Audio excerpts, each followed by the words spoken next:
नमस्कार दोस्तों, आज मैं आपके सामने मुंशी प्रेमचंद की एक और नई कहानी लेके आई हूँ जिसका शीर्षक है स्त्री और पुरुष। तो चलिए शुरू करते हैं। विपिन बाबू के लिए स्त्री ही संसार की सुंदर वस्तु थी। वे कवि थे और उनकी कविता के लिए स्त्रियों के रूप और यौवन की प्रशंसा ही सबसे चित्ताकर्षक विषय था। उनकी नज़रों में स्त्री जगत में व्याप्त कोमलता, मधुरता और अलंकारों की सजीव प्रतिमा थी। जबान पर स्त्री का नाम आते ही उनकी आंखें जगमगा उठती थी, कान खड़े हो जाते थे, मानो किसी रसिक ने गाने की आवाज़ सुन ली हो। जब से होश संभाला तभी से उन्होंने उस सुंदरी की कल्पना करनी शुरू की जो उसके हृदय की रानी होगी। उसमें उषा की प्रफुल्लता होगी, पुष्प की कोमलता, कुंदन की चमक, बसंत की छवि, कोयल की ध्वनि, वह कवि वर्णित सभी उपमाओं से विभूषित होगी, ऐसा वो कल्पना किया करते थे। वह उस कल्पित मूर्ति के उपासक थे। कविताओं में उसका गुण गाते, मित्रों से उसकी चर्चा करते और उसी के ख्याल में मस्त रहते। वह दिन भी नज़दीक आ गया जब उसकी आशाएं हरे भरे पत्तों से लहराएगी। उनकी मुरादें पूरी हो गई, कॉलेज की अंतिम परीक्षा समाप्त हो गई थी और विवाह के संदेश आने लगे थे।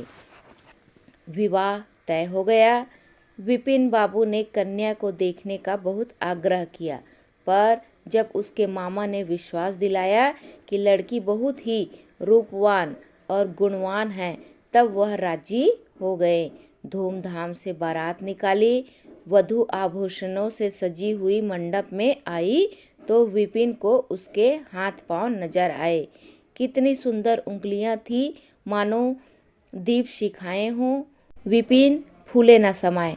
दूसरे दिन वधू विदा हुई तो उसके दर्शनों के लिए इतने अधीर हुए कि जैसे ही रास्ते में कहारों ने पालकी नीचे रखकर हाथ मुंह धोना शुरू किया कि विपिन बाबू चुपके से वधू के पास जा पहुँचे। वह घूंघट हटाए, पालकी से सिर निकाले बाहर झांक रही थी। विपिन की निगाह उस पर पड़ी। घृणा, क्रोध और निराशा की एक लहर सी उन पर दौड़ गई। वह परम सुंदरी रमणी न थी। उन्होंने कल्पना की थी यह सब एक चौड़े मुंह, चिपटी नाक और फूले हुए गाल वाली कुरूपा स्त्री थी। उसे देखकर विपिन का उत्साह ठंडा पड़ गया। हाँ, इसे मेरे ही गले पड़ना था क्या? इसके लिए समस्त संसार में और कोई नहीं मिलता था। उन्हें अपने मामा पर बहुत गुस्सा आया, जिसने वधू के तारीफों के पुल बांधे थे। जब कहारों ने हाथ मुंह धोकर फिर पालकी उठाई तो विपिन ने मन में सोचा, इस स्त्री के साथ कैसे बोलूँगा, कैसे इसके साथ जीवन बिताऊंगा। इसकी ओर तो ताकने से ही घृणा होती है। ऐसी कुरूपा स्त्री भी संसार में है, इसका मुझे अब तक पता न था। क्या मुंह ईश्वर ने बनाया है, क्या आंखें हैं? मैं सारे ऐब की ओर से आंखें बंद कर लेता, लेकिन वह चौड़ा सा मुंह। हे ईश्वर, क्या तुम्हें मुझ पर ऐसा वज्रपात करना था?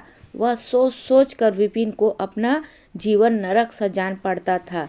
वह मामा से लड़ा, ससुर को भी फटकारा, माँ बाप से हुज्ज की और जब इससे शांति न हुई तो कहीं भाग जाने की बात सोचने लगा।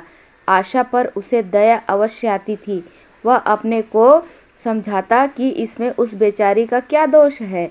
उसने जबरदस्ती तो विवाह नहीं किया, लेकिन यह दया और विचार उस घृणा को नहीं जीत सकता था जो आशा को देखते ही उसके रोम रोम में व्याप्त हो जाती थी। आशा अपने अच्छे से अच्छे कपड़े पहनती, तरह तरह से बाल संवारती, घंटों आईने के सामने खड़े होकर अपना श्रृंगार करती, लेकिन विपिन को यह अच्छा नहीं लगता। वह दिल से चाहती थी कि उसे प्रसन्न करूं, उनकी सेवा करने के लिए अवसर खोजा करती थी, लेकिन विपिन उससे भागा भागा फिरता था। अगर कभी भेंट हो जाती तो कुछ जली कटी बातें करने लगता कि आशा वहाँ से रोती हुई चली जाती। सबसे बुरी बात यही थी कि उसका चरित्र भ्रष्ट होने लगा। वह यह भूल जाने की चेष्टा करने लगा कि मेरा विवाह हो गया। कई दिन तक आशा को उसके दर्शन भी न होते। वह उसके कह कहे की आवाज़ें बाहर से आती हुई सुनते, झरोखे से देखती कि दोस्तों के गले हाथ डाले सैर करने जा रहे हैं। वो तड़प कर रह जाती। एक दिन खाना खाते समय आशा ने विपिन से कहा, अब तो आपके दर्शन ही नहीं होते, क्या मेरे कारण छोड़ दिया क्या? विपिन मुंह फेर कर बोला, घर पर ही तो रहता हूँ, आजकल जरा नौकरी की तलाश में दौड़ धूप ज़्यादा करनी पड़ती है। आशा कहती है, सुनने में आया है कि आजकल सूरत बनाने वाले डॉक्टर पैदा हुए हैं। विपिन कहता है, क्यों चिढ़ाती हो, तुम्हें यहाँ किसने बुलाया था? आशा कहती है, आखिर इस मर्ज की दवा कौन करेगा? विपिन कहता है, इस मर्ज की कोई दवा नहीं है। जो काम ईश्वर न कर सके भला उसे आदमी क्या बना सकता है? आशा कहती है, यह तो तुम ही सोचो कि ईश्वर की भूल के लिए मुझे दंड दे रहे हो। संसार में कौन ऐसा आदमी है जिसे अच्छी सूरत बुरी लगती हो, लेकिन तुमने किसी मर्द को केवल रूपहीन होने के कारण कंवारा रहते देखा है? रूपहीन लड़कियां भी माँ बाप के घर नहीं बैठी रहती, किसी न किसी तरह उनका विवाह हो ही जाता है। उसका पति पर प्राण न देता हो, लेकिन दूध की मक्खी नहीं समझता। यह सुनकर विपिन गुस्सा गया। उसने कहा, क्यों नाहक सिर खाती हो? मैं तुमसे बहस तो नहीं कर रहा हूँ, फिर तुम क्यों मुझसे हुज्जत करती हो? आशा समझ गई कि इन्होंने मेरी ओर से सदा के लिए दिल मजबूत कर लिया है, इसलिए वह कुछ नहीं बोली और चुपचाप चली गई। विपिन तो रोज सैर सपाटे करते, कभी कभी रात को भी गायब रहते। इधर आशा चिंता से घुलते घुलते बीमार पड़ गई, लेकिन विपिन भूल कर भी उसे देखने नहीं आता। सेवा करना तो दूर रहा, इतना ही नहीं, वह दिल से मानता था कि वह मर जाती तो गला छूटता। अब की खूब देखभाल कर अपनी पसंद का विवाह करता। पहले वह आशा से कुछ दबता था कि कहीं वह मेरी चाल ढाल पर निगाह तो नहीं रख रही है, लेकिन अब वह बेधड़क इधर उधर घूमने लगा। वह गलत संगतियों में चला गया, लेकिन विषय भोग में धन का सर्वनाश ही होता है, इससे कहीं अधिक बुद्धि और बल का सर्वनाश होता है। विपिन का चेहरा ढीला पड़ने लगा, देह भी क्षीण होने लगी, पसलियों की हड्डी निकल आई, आंखों के इर्द गिर्द गड्ढे पड़ गए। वह पहले से कहीं ज़्यादा शौक करता, रोज तेल लगाता, बाल बनवाता, कपड़े बदलता, लेकिन जो चेहरे पर कांति थी वो नहीं रही। रंग रोगन से क्या हो सकता था? एक दिन आशा बरामदे में चारपाई पर लेटी हुई थी। इधर हफ्तों से उसने विपिन को नहीं देखा था। उसने देखने की इच्छा हुई। उसे भय था कि वह न आएंगे, फिर भी वह मन को रोक न सकी। विपिन को बुला भेजा। विपिन को भी उस पर कुछ दया आ गई, आकर सामने खड़े हो गए। आशा ने उनके मुंह की ओर देखा तो चौंक पड़ी। वह इतने कमजोर हो गए कि पहचानना मुश्किल था। बोली, क्या तुम भी बीमार हो गए हो क्या? तुम तो मुझसे भी ज़्यादा कमजोर हो गए हो। विपिन ने कहा, जिंदगी में रखा ही क्या है जिसके लिए जीने की फिक्र करूं? आशा कहती है, जीने की फिक्र न करने से कोई इतना कमजोर नहीं हो जाता। तुम अपनी कोई दवाई क्यों नहीं करते? यह कहकर उसने विपिन का हाथ पकड़कर चारपाई पर बैठा दिया। विपिन ने अपना हाथ छुड़ाने की बहुत कोशिश की। उसके स्वभाव में इस समय एक विचित्र नम्रता थी जो आशा ने कभी नहीं देखी थी। आशा को ऐसा लगा कि उनकी आंखों में आंसू भरे हुए हैं। विपिन ने कहा, मेरी दवा अब मौत करेगी। मैं तुम्हें जलाने के लिए नहीं कहता। ईश्वर जानता है मैं तुम्हें चोट नहीं पहुंचाना चाहता था। मैं अब ज़्यादा दिनों तक जीवित नहीं रहूँगा। मुझे लगता है कि मुझे कोई भयंकर रोग लग गया है। डॉक्टरों ने भी यही कहा है। मेरे हाथों तुम्हें बहुत कष्ट हुआ, इसका मुझे बहुत दुख है। मुझे माफ़ कर दो। यह कहते कहते वह कांप उठा। सारी देह में सनसनी सी दौड़ गई। वो बेहोश होकर चारपाई में गिर पड़ा और हाथ पैर पटकने लगे। विपिन की ऐसी दशा देखकर आशा का सारा रोग हवा हो गया। वह महीनों से बिस्तर न छोड़ सकी थी, लेकिन इस समय उसे शिथिल अंगों में विचित्र स्फूर्ति दौड़ गई। उसने तेजी से उठकर विपिन को अच्छी तरह लेटा दिया और उसके मुंह पर पानी के छींटे देने लगी। कुछ देर में उसे होश आ गया। शाम होते होते उसका मुंह टेढ़ा हो गया और बायां अंग शून्य पड़ गया। हिलना तो दूर रहा, मुंह से बात निकलना भी मुश्किल हो गया। वह बेहोशी नहीं थी, वह एक रोग था, और ये ऐसा भयंकर रोग है जिसमें रोगी की सेवा करना कोई आसान काम नहीं। उस पर आशा महीनों से बीमार थी, लेकिन इस रोग के सामने वह अपना रोग भूल गई। 15 दिन तक विपिन की हालत बहुत नाजुक रही। आशा दिन रात उनकी सेवा करने में लगी रही। उनके लिए रास्ता बनाना, उन्हें गोद में संभालकर दवा पिलाना, उनके जरा जरा से इशारों को समझना उसी जैसी धर्मशील स्त्री काम का था। अपना सिर दर्द से फटा करता, बुखार रहता, लेकिन इसकी उसे जरा भी परवाह नहीं रहती। 15 दिन बाद विपिन की हालत में कुछ सुधार हुआ। उसका दाहिना पैर लूज पड़ गया था, लेकिन तोतली भाषा में कुछ बोलने लगा।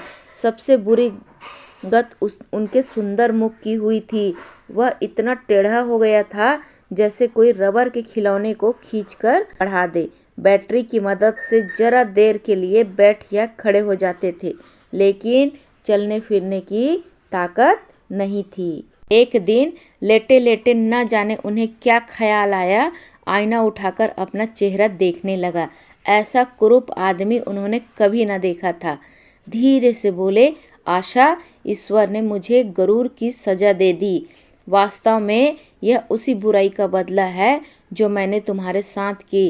अब तुम अगर मेरा मुंह देखकर मुझसे घृणा से मुंह फेर लो तो मुझे जरा भी शिकायत नहीं होगी। मैं चाहता हूँ कि तुम मुझसे उस व्यवहार का बदला लो जो मैंने तुम्हारे साथ किए।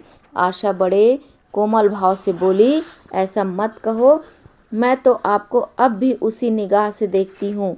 मुझे तो आप में कोई अंतर नहीं दिखाई देता। विपिन ने कहा, वाह, बंदर सा मुंह हो गया है और तुम कहती हो कोई अंतर नहीं। मैं तो अब कभी बाहर नहीं निकल सकता। ईश्वर ने मुझे सचमुच दंड दिया। बहुत कोशिश किए गए, लेकिन विपिन का मुंह सीधा नहीं हुआ।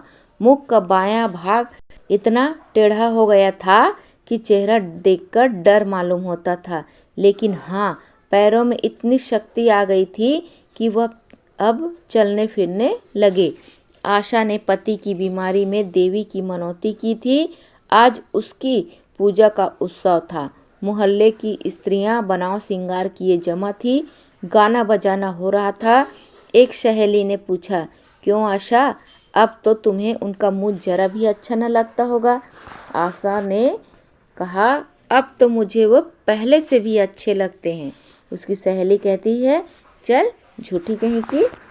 आशा फिर कहती है, नहीं, मैं सच कह रही हूँ। रूप के बदले मुझे उनकी आत्मा मिल गई, जो रूप से कहीं बढ़कर है। विपिन कमरे में बैठे हुए थे। उनके साथ उनके कई मित्र भी बैठे हुए थे। कमरे में एक खिड़की थी जो आंगन में खुलती थी।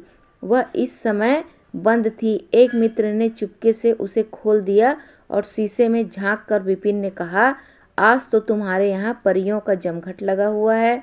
विपिन बोला, बंद करो। मित्र ने कहा, अरे देखो तो कैसी कैसी सूरतें हैं। तुम्हें इन सब में कौन सी अच्छी लगती है। विपिन ने नज़र उठाकर कहा, मुझे तो सबसे अच्छी वही लगती है जो थाल में फूल रख रही है। मित्र बोला, अरे वाह, क्या निगाहें हैं तुम्हारी। क्या सूरत के साथ निगाह भी बदल गई है। मुझे तो वह सबसे बदसूरत लगती है। विपिन ने कहा, अरे भाई, वह तुम्हें इसलिए बदसूरत लग रही है कि तुम उसकी सूरत देखते हो और मैं उसकी आत्मा देखता हूँ। मित्र ने कहा, अच्छा, तो यही मिसेस विपिन है। विपिन बोला, जी हाँ, यह वही देवी है।